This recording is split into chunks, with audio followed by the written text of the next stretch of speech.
Ako sa Milito Rutsi, Buyo sa Libertad.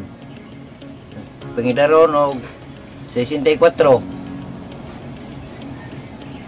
Na ako'y asawa og 5 ka anak. May pastor tulo og napoy maestra.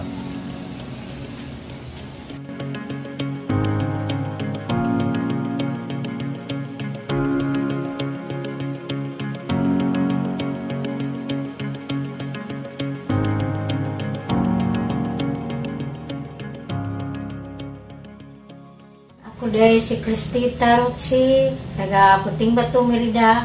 Ako dahil ang asawa ni Amelito Rutsi.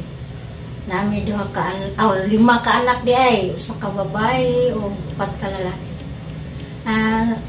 Salamat ko sa Ginoo dako. Nagitagaan mi niya mga anak nga pulos gyud nga lagad sa Ginoo. Nya, ang 3 ka lalaki pastor. Nya, ang usa ka babae o usa ka lalaki suportas gyud sa ministry. Na jud mi nangalagad tanan. Sukad pas gagmay pa akong mga anak. Salamat ko sa Ginoo nga tagaan mi niya og kahigayunan nga makailas kaluwasan og nakapangalagad sa sakto. Og ang akong ikasulti sa kanang iyang pag-jogging or marathon mo na ka, di gid ko gusto kay mahadlok lay ko kapuyon kay banagod.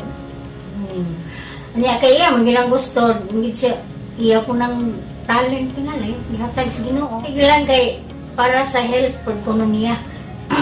Kay sa tanan nga pareha niya edad i-compare nimo update pa man siya gihapon niya.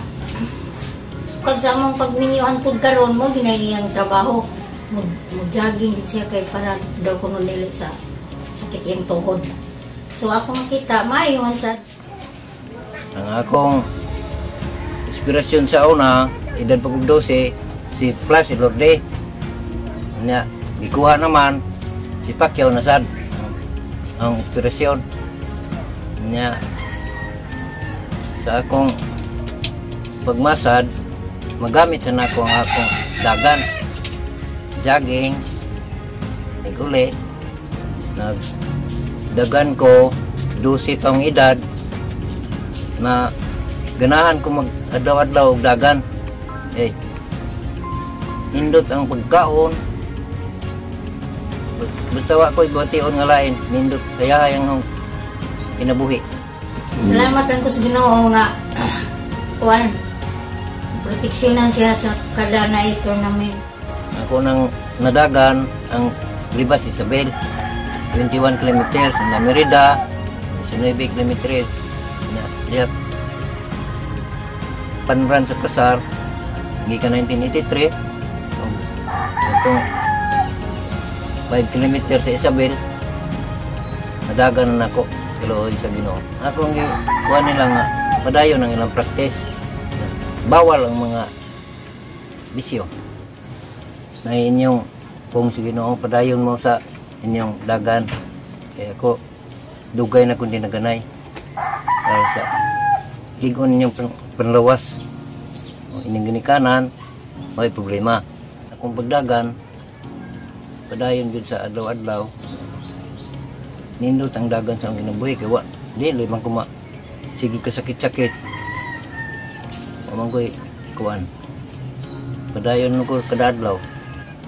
Panahon sa pandemic, padayon gyapon ko sa akong walking, serbisyos pagmangmasad.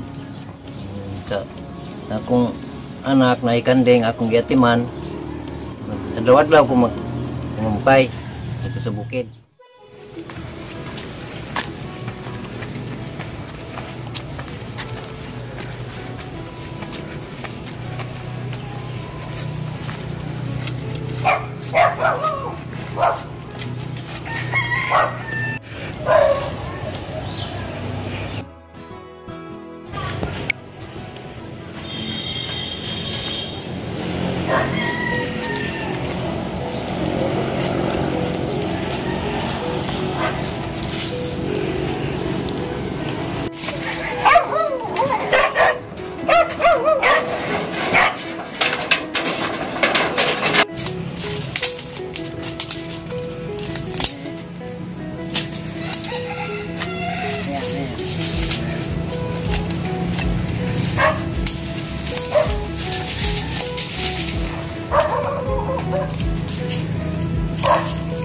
Kana daw nga kahoy.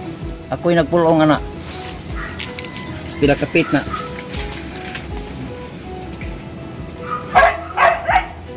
Ana, dangot mo na. Pasalamat po ko sa dinhi sa Isabilanon sa akong kuan isip asawa. Bisag asa ni siya patunong pulos kaila na well known siya nga agaw-agaw. Murag ingon akong mga anak nga dili na may maminyo ani kay pulos na agaw ang mga tao sa Isabel. Pati Merida na sayang akong mga manghod yan ang lagaw. Wala din siya kaklaro. May gini siyang tao po. Ngayon ni siya pero may gini siyang tao. May amahan, may nga pinanggaon sa mga apo. Salamat sa Ginoo. Era kong apo ay si Hidik Shabe Hidikil Gikanaw.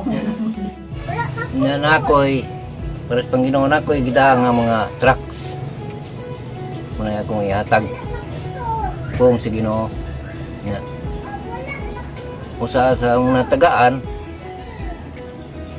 na may imo. Salamat Isabilanon sa inyong pagsuporta na ko o company Pasar o Pilpos, LNC o Gildio. Daghang salamat.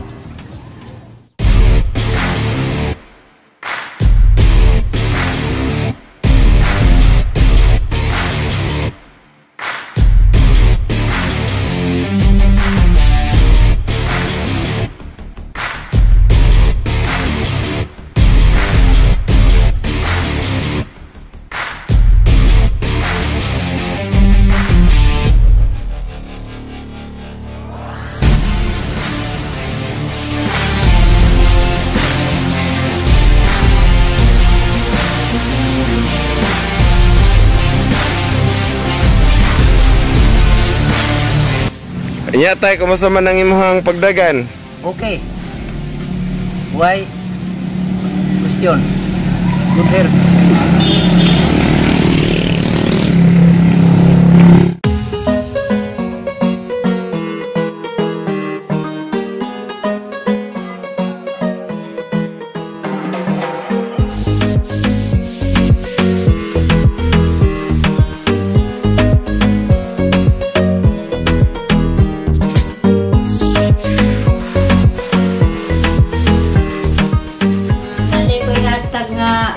Bersikulo gikan sa Bible kay ang Bible pulo mo na sa Ginoo nga ingon siya sa Matthew 6:33 seek ye first the kingdom of God and His righteousness and all these things shall be added unto you.